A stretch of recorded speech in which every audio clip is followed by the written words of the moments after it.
So let's begin by settling the body, adopting a stable, comfortable, upright position, serviceable for meditation. So we think about keeping our feet flat and our back straight, torso open, hands in the lap, right over left, with the palms upturned and the thumbs gently touching. Our eyes are gently closed or slightly open, making sure we let in enough light to remain alert.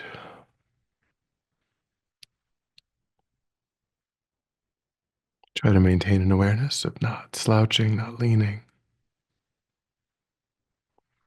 We also let go of any unnecessary tension or rigidity in the body, relaxing into a stable, comfortable, upright position, just allowing the body to fall into place.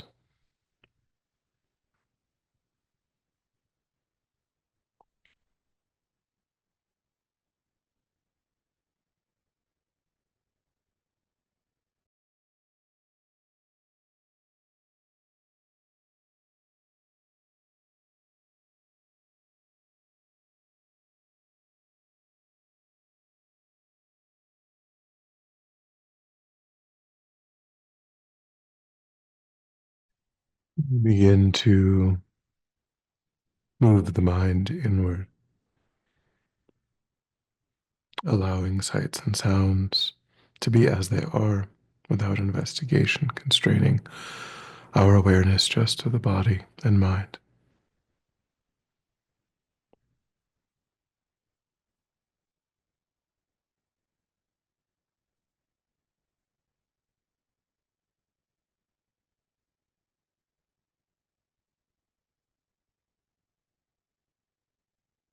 Begin to concentrate our awareness in the present by attending closely to the physical sensation of the air as it moves into and back out of the tip of the nostrils, giving ourselves the instruction to notice quickly when anything other than that one physical sensation is arising in the mind, and then, without judgment or frustration, to lift our awareness up from those distractions and place it gently but firmly again and again on the breath.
When the mind is more calm, will generate a broad altruistic motivation for our time.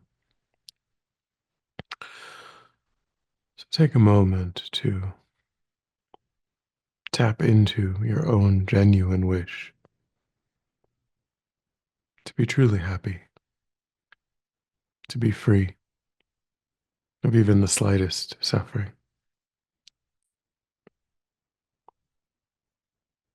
recognizing that this drive is with you from the moment that you wake up to the moment that you go to sleep, and we even label our dreams according to that motivation.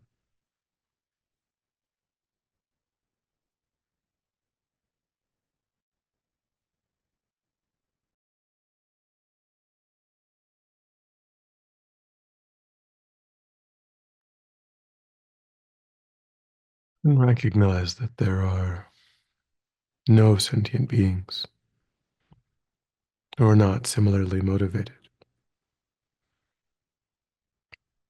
Every other sentient being feels pain just as sharply as oneself and yearns for contentment and satisfaction just as fervently as oneself.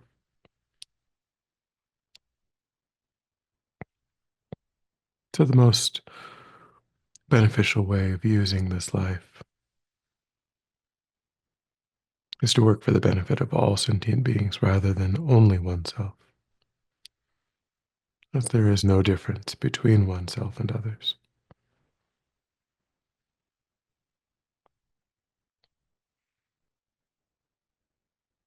My ability to work for the benefit of others depends upon the genuine content of my mind, the actual degree of familiarity that I have with constructive, beneficial states of mind, and the degree to which I can separate my mind from the influence of afflictive states.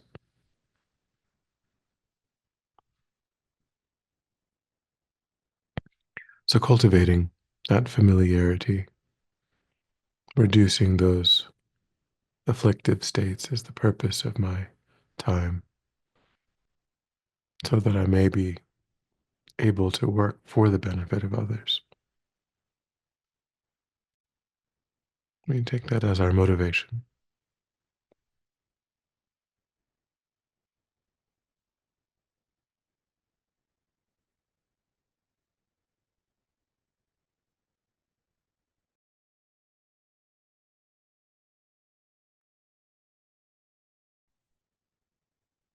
Recently, we've been looking at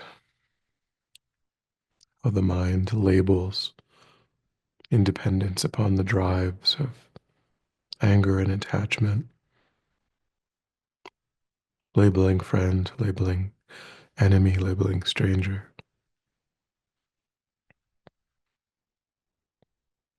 So that drive of anger that gives rise to the label of stranger is reduced through the practice of patience.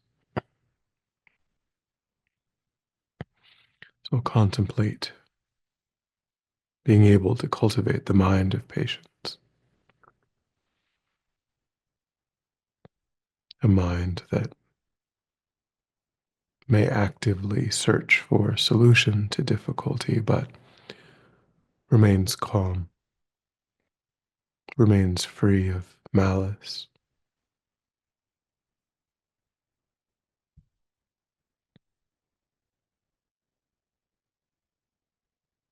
So we think back over this life, thinking of our tendency to give rise to anger,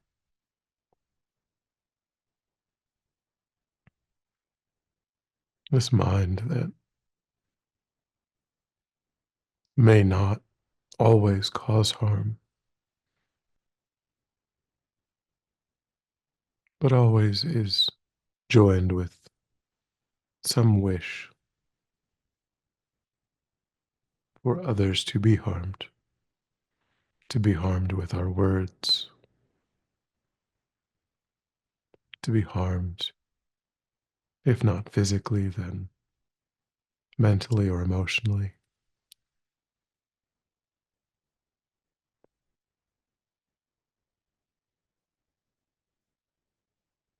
of how this comes up in your life.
There are some obvious disadvantages to this mind of anger.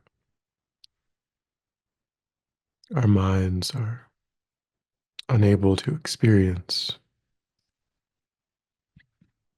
any peace, any comfort, any calm when the mind of anger is arising.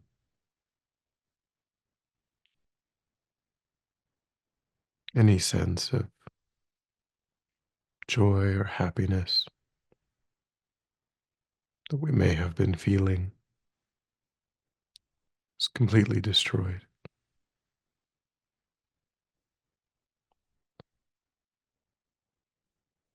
We often find that we lose sleep if we keep replaying events with anger.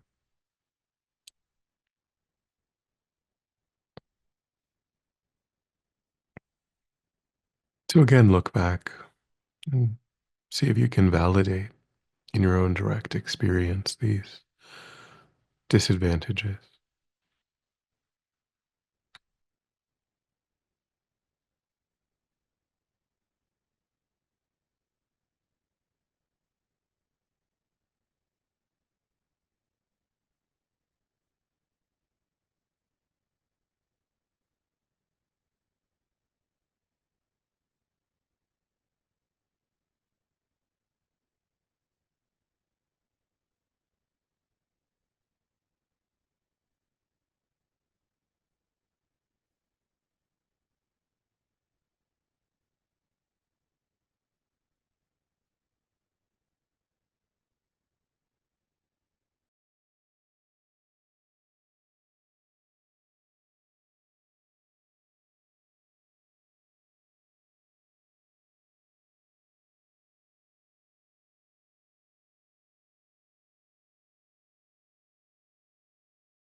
Then seeing these disadvantages,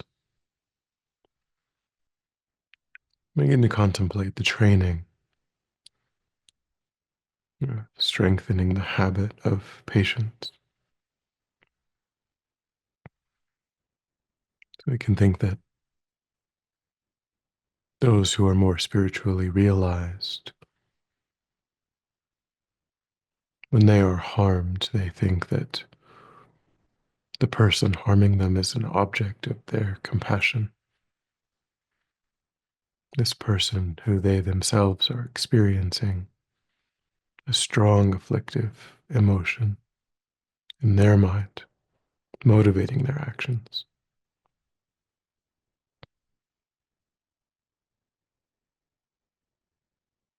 We can think in our own lives when we cause harm, how much time did we spend wanting to do that? How much time did we spend planning to do that? Or did it just erupt out of us without control?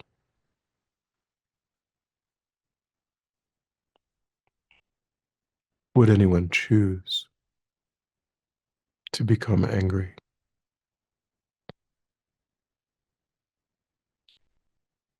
Have we ourselves ever chosen to become angry?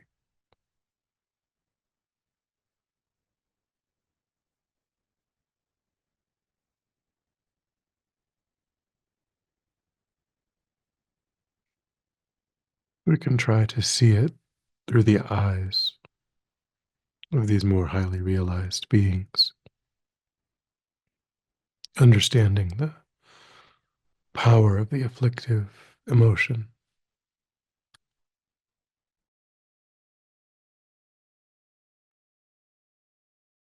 and recognizing that anyone under the influence of afflictive emotion is an object of compassion.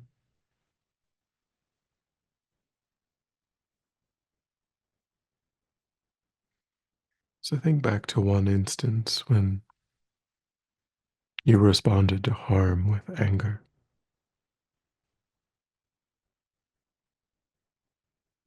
and try to reformulate your perception, recognizing the arising of affliction in them,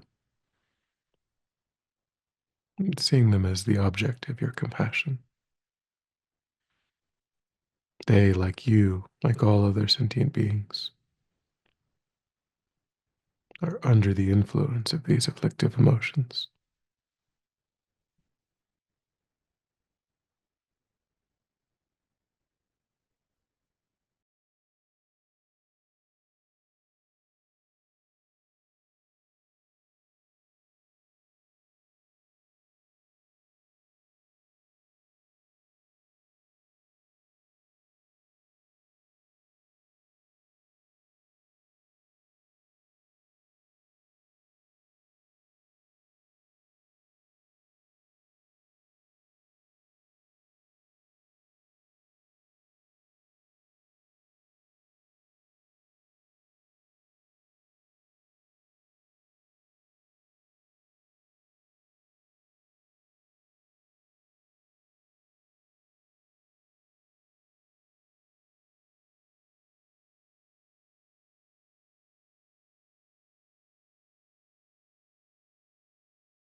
And then think, if I go through life only seeing the negative side of challenging situations and those who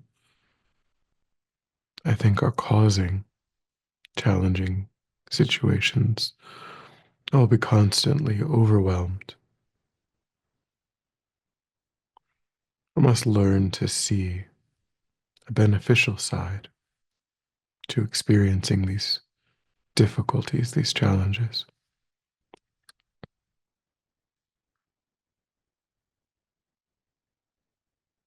So I think on the basis of my understanding of karma,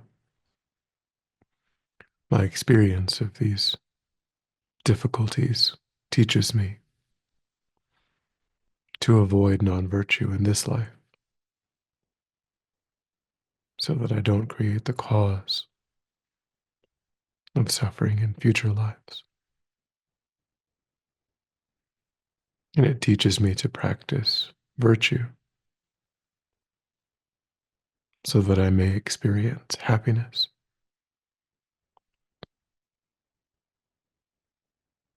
And it causes the mind of renunciation, the mind that wishes to definitely emerge from suffering, to arise.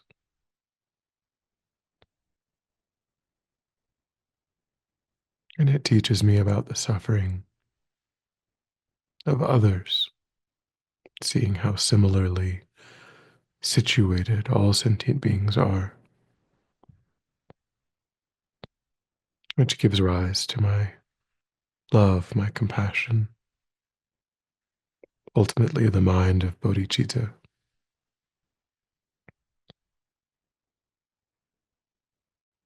and therefore my enlightenment.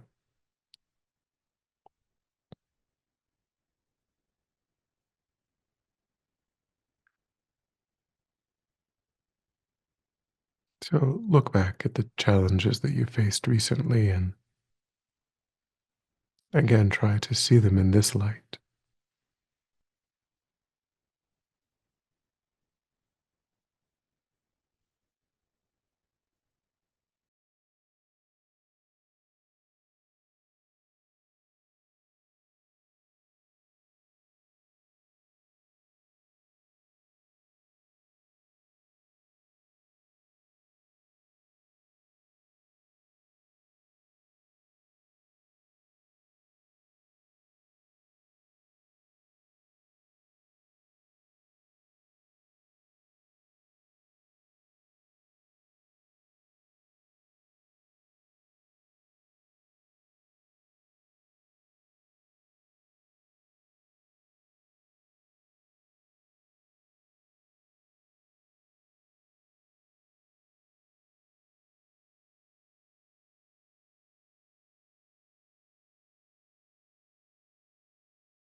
Then give rise to a determination that in the same way that you would put up with suffering to cure a physical disease,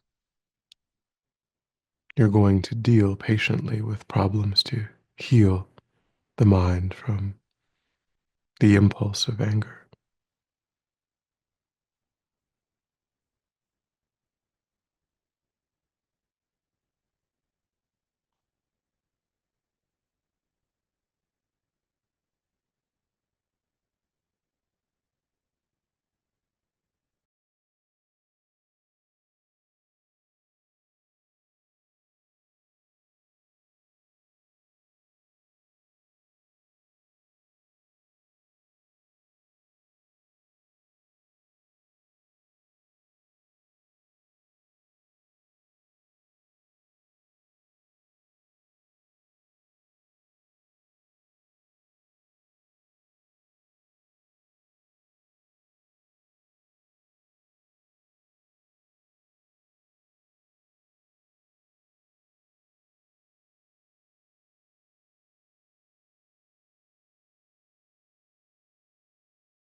And then when you're ready, we'll come back together